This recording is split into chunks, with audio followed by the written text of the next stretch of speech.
Alhamdulillah, acara berikutnya adalah tausiah. Tausiah dulu ya, nanti salawatnya akhirnya sampai habis. Yang akan dipimpin, akan diroisi oleh Mister Dahsyat. Saya bukan propaganda, Dahsyat Latif.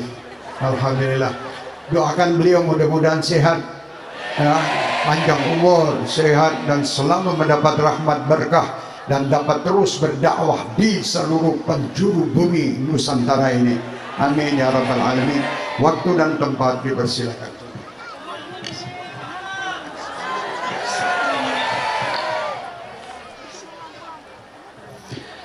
Assalamualaikum warahmatullahi wabarakatuh.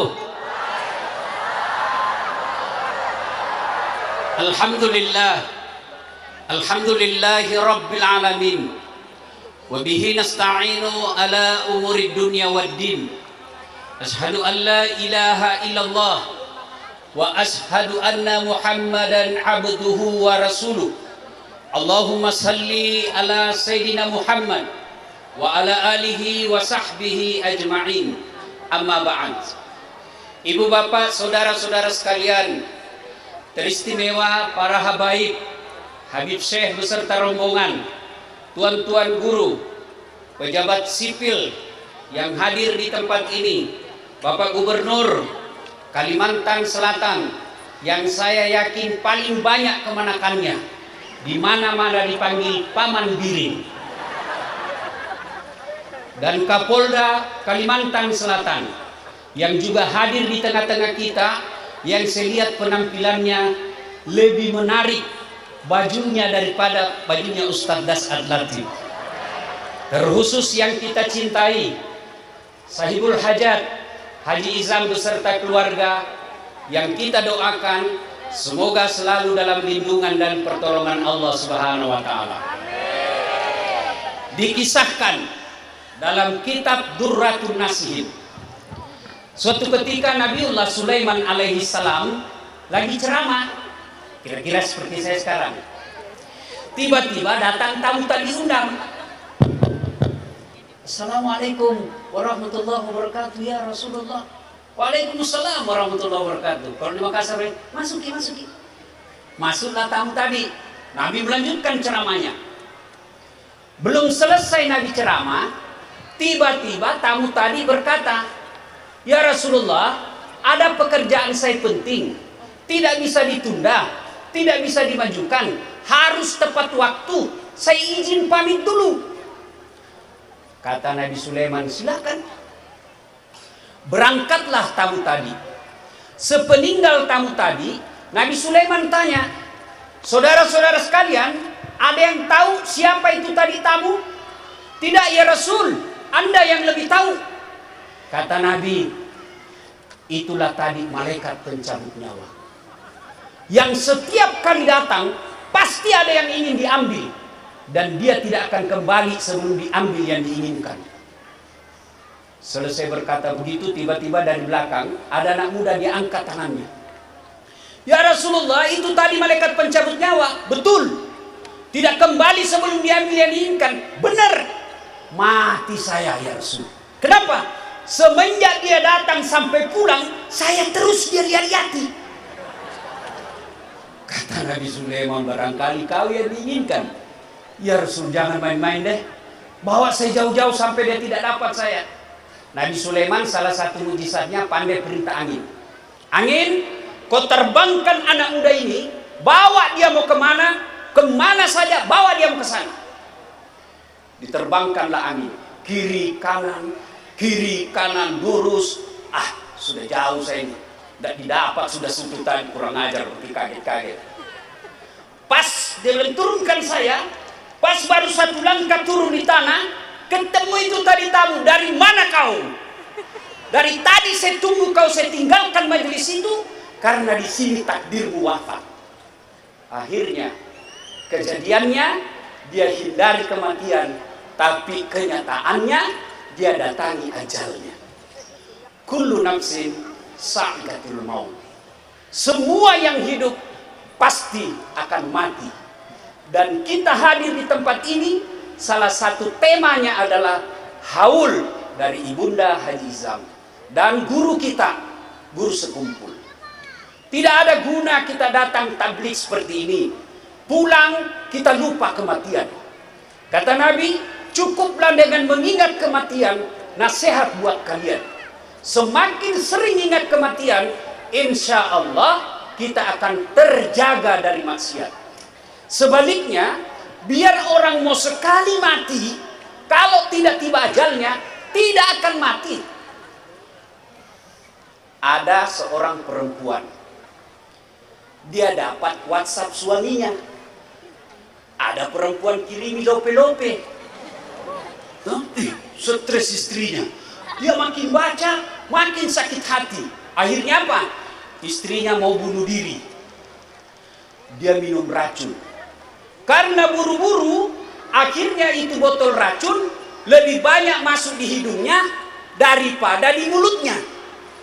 Muntah, tidak jadi mati. 1 bulan kemudian terulang lagi. Dilihat botol, bulan lalu gagal. Dia ambil pisau, dia iris urat nadinya, rencana bunuh diri. Ternyata pisau yang dipakai pisau tumpul. Tak jadi lagi mati. Bulan berikutnya, 3 bulan berikutnya, terjadi lagi seperti itu. Lihat racun, gagal. Lihat pisau, gagal. Dia ingat ada sumur belakang rumahnya. Dia lari lompat masuk ke dalam sumur. Ternyata dia lupa waktu itu musim kemarau. Kalau tidak ajal, tidak akan tiba saatnya. Ibu bapak saudara-saudara sekalian. Yang kedua, pernah lihat orang diantar jenazahnya? Ibu-ibu, pernah lihat orang antar jenazah? Bukan pernah, sering. Kata Nabi, 3 yang mengantarmu. 1, harta. Keluar semua harta yang kita miliki mengantar. Tapi demi Allah, kata Nabi, hanya kain kafan yang bisa menemanimu masuk. Sekaya-kayanya orang, tidak ada yang mati. Kasih masuk iPhone 14 supaya bisa WhatsApp di dalam. Tidak ada. Apa parfum yang kita pakai? Kapur barus. Kain kafan, kantong pun tidak boleh. Sekaya apapun. Harta hanya sampai dekat kuburan, pulang. Yang kedua, keluarga. Keluarga tidak akan ada yang mau masuk menemani di kubur. Jangankan masuk dalam kubur, tidur aja malamnya di situ, saya yakin tidak ada yang mau. Meskipun waktu dia pacaran dia bilang, kemanapun kau pergi, aku akan mengikutimu. Kita akan sehidup semati. Pret. Yang ketiga, yang akan menyertai kita, amal. Amal ini ada 2. Amal kebaikan, amal keburukan. Masuklah kita di kubur. Begitu kita masuk kubur, kata Nabi, putus semua amalmu. Kamu tidak bisa lagi sholat, tidak bisa lagi sedekah, tidak bisa lagi kebaikan-kebaikan lainnya. Tinggallah 3 yang mengalir, tidak akan pernah putus, yang kita kenal dengan amal jariah. Apa amal jariah itu? 3. 1, anak yang soleh dan soleha. Saya selalu bilang sama Haji Sam, Haji, agak sulit Haji sekarang menghafal Quran. Sulit. Bagaimana caranya supaya bisa dapat anak penghafal Quran? Tidak mesti keluar dari rahim istrinya Haji. Pelihara penghafal Quran, dinilai Allah selama anak itu menjalankan hafalan Quran, sama nilainya kalau anaknya Haji berdoa kepada Allah Subhanahu wa Ta'ala. Bapak Ibu, tidak salah kalau anak kita jadi anggota DPR. Bagus kalau anak kita jadi bupati. Alhamdulillah kalau anak kita jadi pejabat. Tapi tidak ada gunanya kalau dia tidak tahu sholat. Bagus anak kita jadi pengusaha. Tapi kalau kita tidak pernah lihat dia datang berjamaah dan hadir di majelis-majelis seperti ini, kecewa kita, Pak. Ibu-ibu, Bu, siapa yang doakan ibu kalau wafat? Suami.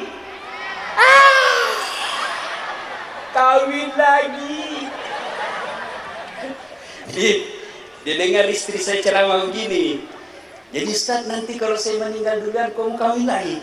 Saya bilang, jangankan kau meninggal, masih hidup saja saya selalu berpikir kawin lagi, apalagi kalau kau sudah mati. Ayo, kawan-kawan yang kita harap doakan kita, coba lihat itu di grup WhatsApp. Begitu ada yang meninggal, jangankan ngetik doa, jangankan berdoa, ngetik doa saja tidak mau. Apa dia kirim? Stiker. Innalillahi wa inna ilaihi rajiun. Dan itu kita akan alami nanti pada saatnya tiba. Anak, biarlah anak kita pegawai rendahan, subuh ada di masjid, majelis Habib Syekh tidak pernah alfa. Alhamdulillah. Begitu orang tuanya wafat, sepertilah malam ini, puluhan ribu orang datang. Kebaikan anak soleh. Haji Isa bukan ustaz, Haji Musa bukan ulama, tapi mengumpulkan ustaz dan ulama adalah bagian daripada kesalehan anak yang ditinggal. Alhamdulillah. Yang kedua, yang menjadi amal jariah adalah sedekah. Harta yang dibelanjakan di jalan agama Allah. Orang yang rajin sedekah, panjang umurnya, tertolak dari bencana, dan banyak yang doakan. Dan orang yang rajin sedekah, insya Allah umurnya panjang. Kenapa bisa umurnya panjang? Beda dengan usia dengan umur. Umur panjang, meskipun dia sudah wafat, orang masih mengingat kebaikannya, itulah yang disebut umur panjang. Waktu hidup banyak sedekah. Begitu dia meninggal sudah 5 tahun yang lalu, lewat di pemakamannya, singgah dulu di kuburnya. Ini dulu waktu hidup, tiap Ramadan ngirim kue ke masjid, kirimkan Fatihah. Padahal sudah 5 tahun, itulah umur panjang. Tapi kalau orang pelit, jangankan mati, masih hidup aja orang doakan sial. Lewat mobilnya, mudah-mudahan tabrakan, tidak pernah juga kita jatuh. Yang ketiga, yang bisa mengalir amal kita terus-menerus, ilmu yang bermanfaat. Di tempat inilah kita menuntut ilmu. Dengarkan, mudah-mudahan apa yang kita dengarkan mampu kita amalkan dalam kehidupan sehari-hari. Demikian, mudah-mudahan ada manfaat. Lebih dan kurangnya mohon dimaafkan. Fastabiqul khairat. Assalamualaikum warahmatullahi wabarakatuh.